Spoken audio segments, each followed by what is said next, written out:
Bom dia, meu nome é Mariane Furtado. Eu vou apresentar o artigo Bioconcentração e Biomagnificação de metilmercúrio na Baía de Guanabara, Rio de Janeiro. Esses são os autores. Provavelmente meu curso não está aparecendo, mas vamos lá. Bom, esse é um índice que eu botei aqui para guiar, mais ou menos, que seria o que é a bioacumulação e a biomagnificação, introdução, objetivo, área de estudo, parte experimental, resultados e discussões. A parte experimental e resultados e discussões, ele divide em vários tópicos, né? E eles fazem uns detalhes muito grandes, bem passo a passo mesmo do que eles fizeram. Então eu tive que resumir ao máximo, cortar algumas coisas também para não ficar uma apresentação muito grande ao passar do tempo. A conclusão e referência. Bom, o que seria a bioacumulação, né? É o termo geral que descreve um processo pelo qual substâncias ou compostos químicos são absorvidos pelos organismos. E aí esse processo ele pode ocorrer de forma direta, quando as substâncias são assimiladas a partir do meio ambiente, né? Ou de forma indireta, pela ingestão de alimentos que contêm essas substâncias. A biomagnificação é um fenômeno que ocorre quando há acúmulo progressivo de substâncias de um nível trófico para outro ao longo da teia alimentar. E aí, assim, né, os predadores de topo, eles têm maiores concentrações dessas substâncias do que as suas presas.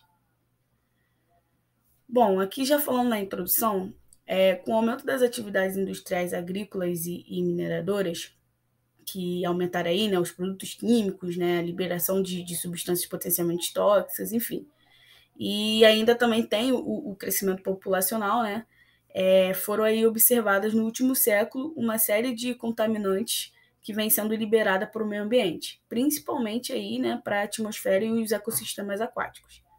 E aí, dentre os diferentes metais que despertam interesse ambiental, que estão presentes, né, nesses efluentes industriais, agrícolas, e que também tem diversas regiões que apresentam aí concentrações naturais relativamente elevadas, encontra-se aí o mercúrio.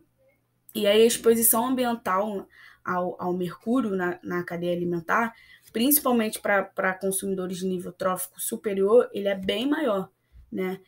Levando aí, né, em consideração que o mercúrio ele apresenta uma alta toxicidade e capacidade de sofrer biomagnificação ao longo das cadeias tróficas. Voltando aqui, o metilmercúrio é o mercúrio na sua forma orgânica mais tóxica, e aí ele pode ser bioacumulado em até, sei lá, 1 milhão, né, de vezes ao longo da cadeia trófica aquática, desde a sua base até os organismos de topo. Passa aqui. E aí o objetivo, né, nesse trabalho foram avaliadas concentrações de metilmercúrio ao longo da cadeia trófica da Baía de Guanabara, desde a sua base, que aqui foi a comunidade plantônica, até o seu topo representado pelo peixe predador, que é o conhecido como peixe-espada, né? Com o intuito aí de se verificar a transferência trófica e a biomagnificação desta forma organometálica do mercúrio. E aí, falando da área de interesse, né, uma das regiões costeiras mais atingidas por contaminação no estado do Rio de Janeiro é a Baía de Guanabara, né? Isso não é novidade para ninguém, né?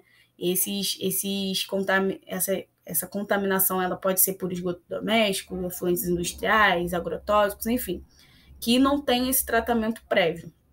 E aí, nessa bacia, uma importante fonte, né, de mercúrio é uma indústria de produção de cloro e soda. E aí, essa indústria ela se localiza ali na região mais poluída da bacia de drenagem, né, o que causa aí uma grande degradação ambiental. Além disso, também, essa bacia ela apresenta condições eutróficas com alta densidade de fitoplâncton e também elevadas concentrações de nutrientes. Isso aqui. E aí, falando do estudo em si, foram coletadas no interior da Baía de Guanabara amostras de água, né? Comunidade plantônica, mexilhão e 7 espécies de peixe com diferentes hábitos alimentares. Também foi calculado o fator de bioconcentração, que é isso, né? Ele compara a incorporação do metilmercúrio pela biota aquática através da água. E aí esse fator ele foi quantificado, né? Vamos falar assim, através da razão entre a concentração do metilmercúrio presente na biota aquática e a concentração desse agente químico que foi dissolvido na água, na coluna d'água, né? Ali. E aí vale ressaltar também que esse trabalho ele empregou o conceito de bioconcentração e não o conceito de bioacumulação. A concentração que seria aí, né, a tendência do metilmercúrio de ser acumulado pela biota somente através da água. Passa aqui. E aí, falando da parte experimental, eu separei aqui alguns tópicos para falar, né, em relação à coleta e preparo das amostras. As amostras de água e organismos planctônicos foram coletados em garrafas, e aí, durante o dia, nas águas superficiais, em 5 pontos distintos. Esses pontos, pelo que eu lembro lendo o artigo, ele foi escolhido de acordo com as características hidrodinâmicas naturais e também tem mais uma coisa com a intensidade, né, pré-estabelecida da poluição por mercúrio nessa bacia. E aí, em campo, foram medidos também, né, alguns parâmetros físicos e químicos, como temperatura, salinidade, pH, oxigênio dissolvido, que foram aí medidos, né, nas amostras de água superficial em cada ponto de coleta. Voltando aqui,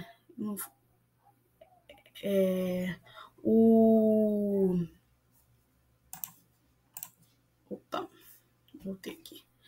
Então, aí, ainda na coleta, né, eles foram utilizados no laboratório. No laboratório aí, né, foram utilizados 8 filtros de cada ponto de coleta para obtenção aí, né, da concentração do total de sólidos de suspensão, carbono orgânico total e metilmercúrio. E aí o total de sólidos em suspensão foi determinado por método gravimétrico, que aí foi medido o peso seco inicial e final de cada filtro, e antes e depois das filtrações, e que foi medida em uma balança analítica. Já a determinação do carbono orgânico total, os filtros foram submetidos a uma atmosfera ácida, né, por mais ou menos aí 24 horas, para exclusão aí de carbonatos, de exclusão dos carbonatos. E aí, voltando aqui, os organismos planctônicos eles foram coletados em 3 arrastes de 15 minutos cada. Também foram coletados manualmente 143 indivíduos de mexilhão nos mesmos pontos localizados no interior da Baía de Guanabara. E aí, para essas análises de metilmercúrio,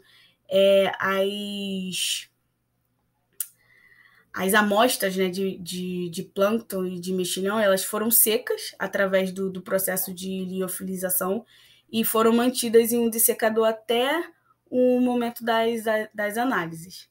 E por último aí, ao longo do ano de 2005, que foram aí coletados, né, foram coletados aí 122 indivíduos de peixe de 7 espécies. E aí vale ressaltar que eles ocupam diferentes habitats no sistema aquático dessa baía, né, e tem diversos hábitos alimentares.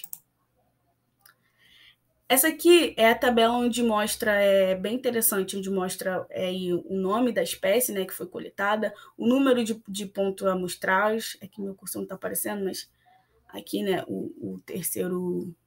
terceira coluna, né, aí tem a média intervalo do comprimento total, hábito alimentar, habitat da biota e, por último ali, a concentração a concentração média, né, de metilmercúrio em peso seco.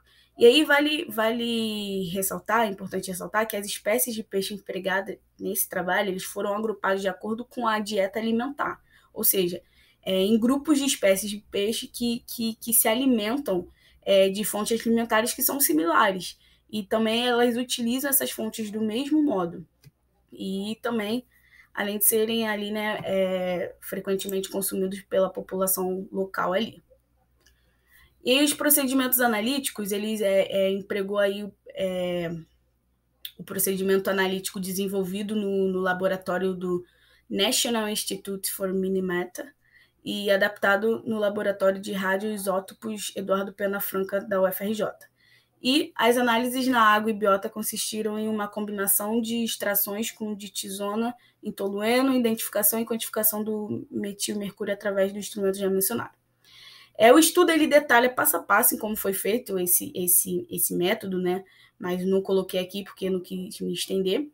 E aí o controle de qualidade analítica desse método que foi empregado foi determinado empregando aí a cada batelada de análise as amostras de material certificado de referência, que aí foram fornecidas aí pelo National Research e também pela Agência Internacional de Energia Atômica.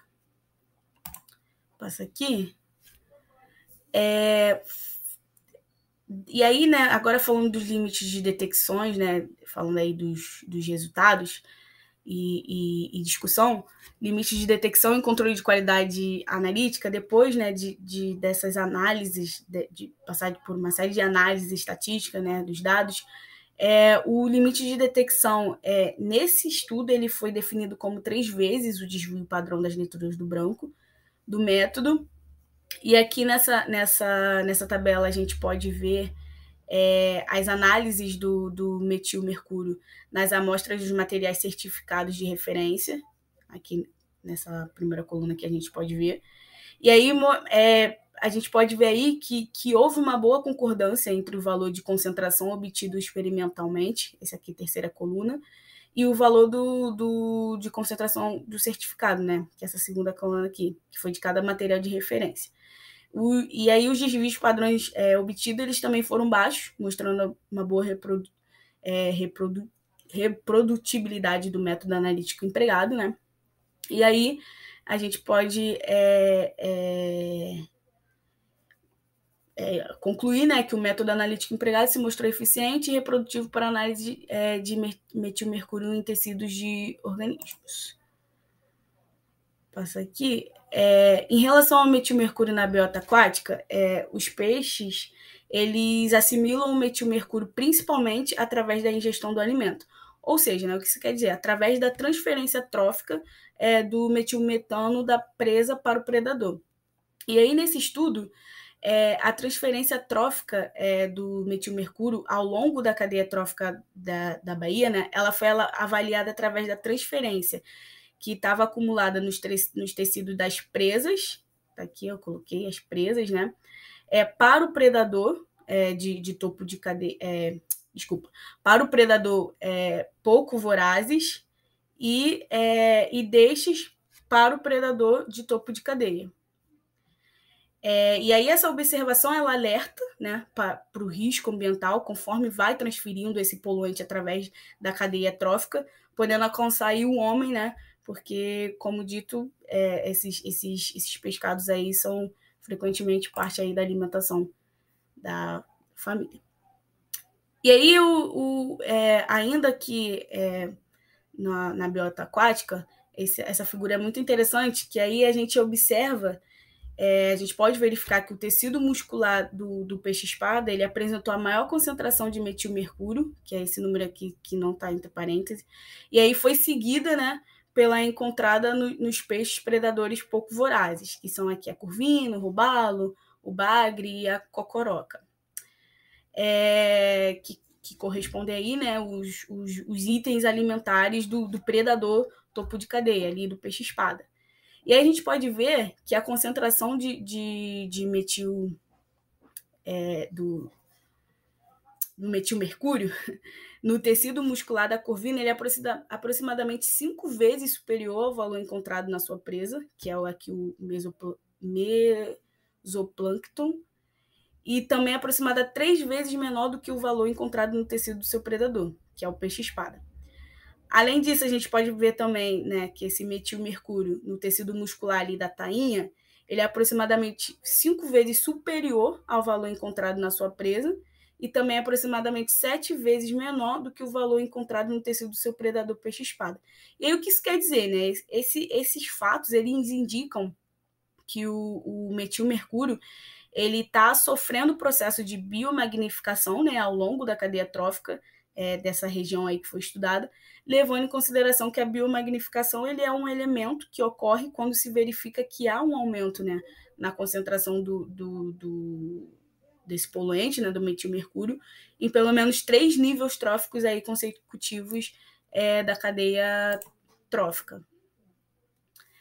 E aí, falando dos parâmetros físicos e químicos, né, nutrientes e metilmercúrio na água, né, os parâmetros físicos, como eu falei, foram analisados, né, foram medidos ali. E aí, a maior concentração de metilmercúrio, bem como também de clorofila, eles foram encontrados ali no ponto 1 e 5, que sofreram ali a maior influência das águas do Oceano Atlântico. E aí, nesse ponto, em 5, as amostras dos microplânctons, eles foram coletadas juntamente com as amostras de águas que foram apresentadas ali na composição das cianobactérias. Mas já no ponto 2, onde não foram encontrados cianobactérias na composição do microplâncton, foi o local que apresentou a menor concentração de metilmercúrio no microplâncton e também a maior concentração de carbono orgânico total do material particulado aí em suspensão. Então, com isso, né, a gente verificou, né, que onde ocorreu o maior número de cianobactérias foi o local em que o microplâncton apresentou a maior concentração de metilmercúrio. E aí, falando sobre o fator de bioconcentração, já nos resultados, né, como já foi falado, esse fator ele foi empregado no estudo com o intuito, né, de se comparar as concentrações do metilmercúrio acumulado, né, no tecido da biota aquática em relação à água filtrada da Bahia. E aí, a gente voltando aqui nessa figura, que ela é muito interessante, mas agora focando no fator bioconcentração, que são esses números entre parênteses, a gente pode ver que o fator aumentou sucessivamente com o nível trófico da biota na cadeia alimentar, né? Desde a base até o topo da cadeia alimentar aquática. E aí a gente pode ver que o peixe-espada, foi a espécie que apresentou a maior concentração, né, de metilmercúrio no tecido muscular e onde mostrou o maior fator de bioconcentração. Porém, o menor fator de bioconcentração calculado foi encontrado lá embaixo, no microplâncton, na base da cadeia trófica aí, né? E o que seria isso? O fato de que o metilmercúrio foi progressivamente acumulado ao longo da cadeia alimentar aquática, principalmente ali nos níveis mais altos, indica aí que essa forma orgânica de mercúrio ele pode estar sofrendo o processo de biomagnificação ao longo da cadeia alimentar da região estudada. E aí, finalmente, aí a conclusão, né, levando em consideração aí, tudo que eu falei, né, a comparação entre as concentrações de metilmercúrio acumulado, enfim, o fator de bioconcentração que foi aumentando, né, conforme a composição trófica da biota que foram, né, aumentando. E aí dá para concluir que, baseado nos estudos apresentados, pode-se concluir que o hábito alimentar e a posição trófica são importantes fatores que influíram nos padrões de acumulação do mercúrio como metilmercúrio na biota aquática estudada. E aí são as referências e muito obrigada.